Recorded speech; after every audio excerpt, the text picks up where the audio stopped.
नमस्कार दोस्तों। आज की दुनिया में विज्ञान के प्रभुत्व के बावजूद भी लोग अंधविश्वास के चक्कर में पड़ा हुआ है और अपने जीवन को नर्क में ढकेल रहा है। अंधविश्वास पर भरोसा लोग करते हैं, अपने कर्म पर भरोसा नहीं करते हैं। इसलिए लोगों को बेरागर्त होने से कोई नहीं बचा सकता है। इसलिए हमेशा अपने आप पर विश्वास करें, अंधविश्वास और पाखंडवाद पर नहीं, क्योंकि इस समाज में शिक्षा ही समानता पैदा कर सकती है, धर्म नहीं। धर्म एक दूसरे को लड़ाने का काम करता है। हमेशा देखते होंगे, जब इतिहास आप पढ़ते होंगे तो हमेशा एक धर्म दूसरे धर्म को नीचा दिखाने की कोशिश करते हैं। आज के मैं इस वीडियो में आपको ऐसे बातें बताने वाला हूँ पाखंडवाद और अंधविश्वास से रिलेटेड, जो आपके दिमाग की बत्ती खोल कर रख देंगे। तो चलिए शुरू करते हैं। अंधविश्वास में पड़ा हुआ इंसान कभी कभी ऐसे कार्य भी कर बैठते हैं कि लोगों को हंसने पर भी मजबूर कर देते हैं। अंधविश्वास में पड़ा हुआ इंसान आंतरिक रूप से कमज़ोर होता है, उसका मानसिक स्तर नीचे होता है, इसलिए उस प्रकार का कार्य वो कर बैठता है। वह ऐसी बातों पर विश्वास कर लेता है जिसका दुनिया में कोई औचित्य नहीं होता है, जिसका कोई प्रमाण नहीं होता है। वो ऐसे बातों पर यकीन करता है। वैसे ही व्यक्ति हमेशा हमारे देश में अंधविश्वास और पाखंड को जन्म देते हैं। और हमारे भारत के अभी जो वर्तमान पॉलिटिशियन हैं वो हमेशा ऐसे चीज़ों को बढ़ावा देते हैं और शिक्षा को नीचे गिराते हैं। शिक्षा ही हमारे समाज में समानता ला सकती है। जब लोग शिक्षित होते हैं तब उसके अंदर में विवेक और सोचने की क्षमता विकसित होती है। पीढ़ी में पाखंड चलता है, दूसरी पीढ़ी में परंपरा बन जाता है और तीसरी पीढ़ी में ये हमारे देश की संस्कृति बन जाता है। ऐसे ही पाखंड को लोग बढ़ावा नहीं दे रहे हैं, क्योंकि इसे संस्कृति बनाने की कोशिश कर रहा है। जिन्होंने भगवान को बनाया वो धूर्त है, भगवान के प्रचार प्रसार करने वाला दुष्ट है, और जो लोग भगवान को पूछते हैं वो गवार और अनपढ़ है। अंधविश्वास लोगों को सत्य तक पहुंचने में सबसे बड़ा बाधा उत्पन्न करती है। जिंदा व्यक्ति जा नहीं सकता है, मरा हुआ व्यक्ति बता नहीं सकता है, तो फिर नर्क और स्वर्ग की खोज किसने किया, जरा बताएंगे। भारत में लाखों लोग पैसे की वजह से पढ़ाई छोड़ देते हैं, लेकिन पैसे की वजह से पाखंडवाद, अंधविश्वास, शराब, दारू, जुआ इस तरह के कार्यकार नहीं छोड़ते। मरने के बाद मनुष्य की आत्मा भटकती है, जानवरों की क्यों नहीं? क्योंकि जानवरों को तो क्रियाकर्म भी नहीं किया जाता है। ये भी एक पाखंडवाद है। इसलिए कहते हैं शिक्षा लाओ, पाखंडवाद और अंधविश्वास को भगाओ। बिल्ली के रास्ता काटने पर यदि आप रुक जाएंगे तो इतनी तेजी से इस दुनिया दौड़ भरी दुनिया में आप आगे कैसे बढ़ पाएंगे? ये भी एक अंधविश्वास है। धार्मिक अंधविश्वास का अंदाजा आप इस बात से लगा सकते हैं कि लोग ईश्वर की संतान मानकर जनसंख्या और समस्या इतना तेजी से बढ़ा रहा है कि लोग समझ ही नहीं पा रहा है। माथों की लकीरों में और हाथों की लकीरों में ही अगर किस्मत लिखी होती तो लोग इतना मेहनत नहीं करता, दिन रात परिश्रम नहीं करता। ये अंधविश्वास है कि कोई ज्योतिषी आपका माथों का लकीर और हाथों का लकीर देखता है। गुड़िया में संतान दिखती है, मूर्ति में भगवान दिखती है। ये गजब है यह दुनिया, यहाँ तो हर कोई अनजान दिखती है। इस दुनिया में अंधविश्वास पर नहीं बल्कि खुद पर विश्वास करना सीखो, तब जीवन में आगे बढ़ पाओगे। विश्वास केवल अनपढ़ लोगों ही नहीं फैलाया है, बल्कि कुछ पढ़े लिखे लोग भी, सबसे ज़्यादा महिलाएं शामिल है।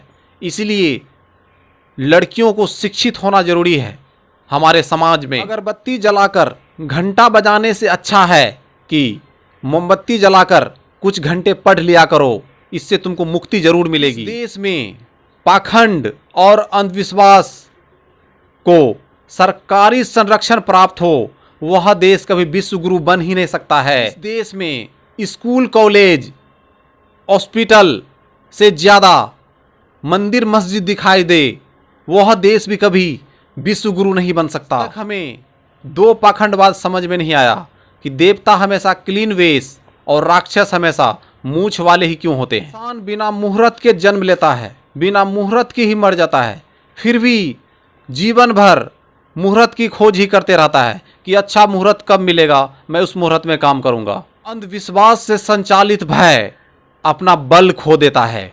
जिस व्यक्ति के अंदर में अंधविश्वास, पाखंडवाद फैला हुआ उसके दिमाग में, वो अपना बल समझो खो रहा है। अंबेडकरवाद भारत में जितना तेजी से फैलेगा उतना ही तेजी से मनुवाद, पाखंडवाद, अंधविश्वास का अंत होगा हमारे भारत देश से। अंधविश्वास और पाखंड खतरे में है, इसलिए सरकार शिक्षा को महंगा किया जा रहा है ताकि ये अक्ल के दुश्मन को धर्म के चक्की में आसानी से पीसा जा सके। जब लोग हमारे भारत देश में अपने जीवन से परेशान होकर अपने जीवन से हार मान जाता है, तब वैसे स्थिति में वह लोग पाखंडवाद और अंधविश्वास की ओर बढ़ना स्टार्ट कर देता है। मंदिर की पुजारी सबको कहता है कि भगवान पर भरोसा करो, लेकिन वो खुद पुजारी भगवान पर भरोसा नहीं करता है, बल्कि घर जाने वक्त दान पेटी में लिंक कंपनी का ताला लगा कर जाता है। अभी भी समझ जाओ कि ये पाखंड है। उसका शिक्षित होना भी व्यर्थ है। वैसे लोगों को जो पढ़ लिख कर डिग्रियां हासिल करके फिर भी अंधविश्वास पाखंडवाद के चुंगल में अभी तक फंसा हुआ है, उसके गिरफ्त से वो बाहर नहीं निकल पाया है, ऐसे लोगों को गवार और मूर्ख व्यक्ति के समान ही माना जाना चाहिए। आशावाद कमजोरी की ओर ले जाती है, जबकि आशावाद शक्तियां की ओर लेके जाती है। अब आप डिपेंड करेंगे, आप निराश होकर पाखंडवाद और अंधविश्वास की ओर जाएंगे या आशावादी होकर अपने कर्म पर भरोसा करके कोई रोजगार मेहनत करेंगे, वो आप पर डिपेंड करता है। बकरी, शेर, सुअर इत्यादि सभी धर्मों में सिर्फ इसी जानवरों को बलि दी जाती है। शेर की बलि क्यों नहीं दी जाती है? इसके कारण के पीछे आप जानते हैं, हमेशा कमजोर की ही बलि दी जाती है। उसी प्रकार धर्म के चक्की में भी कमजोर व्यक्ति को ही पीसा जाता है। तर्कपूर्ण ज्ञान वाले या वैज्ञानिक सोच वाले व्यक्ति को आप धर्म में नहीं पीस सकते। समाज के लोग कहते हैं अगर भोलेनाथ की तीसरी आंख खुल जाएगी तो महाप्रलय आ जाएगा। हम कहते हैं जिस दिन ST SC और OBC की आंख खुल गई उस दिन भारत में महाप्रलय आएगा। ए पढ़े लिखे अनपढ़ गवार, अपनी धार्मिक भावनाओं को अपने बुद्धि पर हावी ना होने दे, नहीं तो आपका बुद्धि भ्रष्ट हो जाएगा पाखंडवाद और अंधविश्वास के चक्कर में। ग्रहों की दिशा, दुर्दशा, मनुष्य के हाथों की लकीर, माथे की लकीर बताने वाले ज्योतिषाचार्य भी रेलवे इंक्वायरी में जाके पूछते हैं कि ट्रेन कब आएगी। लॉकडाउन में जो धार्मिक स्थल फूलों की खुशबू गंगा जल से साफ किए जाते थे, वो लॉकडाउन में साइंस से बने सैनिटाइजर से साफ किए जाते थे। इसलिए मैं कहता हूं कि अपने बच्चे को साइंस में निपुण कीजिए, धर्म में नहीं। जब मूर्ति दूध पिए, क्या आप उसे चमत्कार कहेंगे? इसे आप चमत्कार नहीं कह सकते हैं। जब मूर्ति दूध दे और भूखे गरीब बच्चे उस दूध को पिए, इसे चमत्कार कहा जाएगा, उसे चमत्कार आप नहीं कह सकते हैं। स्वामी पेरियार कहते हैं सांप से भी ज्यादा जहरीला और खतरनाक ब्राह्मणवाद है। सांप तो सिर्फ एक व्यक्ति को डंक मारेगा, सिर्फ एक व्यक्ति की मृत्यु होगा, लेकिन ब्राह्मणवाद पूरे भारत को तहस नहस कर रहा है, अंधविश्वास में और पाखंडवाद में लोगों को फंसाकर। ज्यादातर मंदिरें 8 बजे रात के बाद बंद कर दिया जाता है और वहां रहने वाले पंडित जी भगवान पर भरोसा नहीं करता है, बल्कि लिंक कंपनी के ताला पर भरोसा करता है। वो दान पेटी और मंदिर के गेट ताले लगा देता है। ओशो कहते हैं होगी तुम्हारे पास जमाने भर की सारे डिग्रियां, लेकिन अंधविश्वास और पाखंडवाद के चुंगल से बाहर नहीं निकल पाए तो तुम गवार और मूर्ख के समान ही हो। भगत सिंह कहते हैं कि मैं नास्तिक इसलिए नहीं हूं कि मुझे धर्म से नफरत है, बल्कि मैं नास्तिक इसलिए हूं क्योंकि धर्म को इंसानियत से नफरत है। इस घर में पिता को शराब की लत हो और माता को अंधविश्वास की लत हो, उस घर को बर्बाद होने से कोई नहीं बचा सकता है। पढ़ने लिखने के उम्र में किताब बस्ते अच्छे से उठा लो, स्कूल कॉलेजेस अच्छी प्रकार से चलो, नहीं तो आने वाले समय में काबर तो जरूर उठाना पड़ेगा। भारत की औरतें तंत्रिका और ढोंगी बाबाओं के पास जाना छोड़ दे तो आधे से ज़्यादा बाबा होटलों में बर्तन साफ करते हुए नजर आएंगे। आस्था अंधविश्वास का ऐसा कुआं है जो इसमें जितना जाएगा वो उतने नीचे चले जाएगा।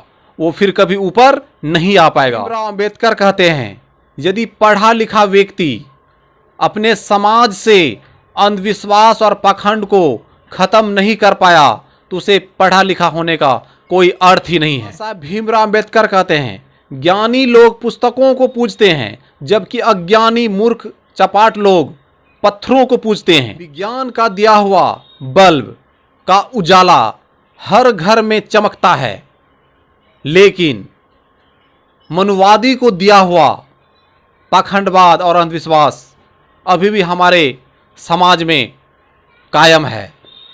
यही दुर्भाग्य की बात है। रामायण में जिस धनुष को सभा में सिर्फ राम ही उठा पाया, अब सवाल यह उठता है कि उस सभा में उस धनुष को उठाकर कौन लाया था।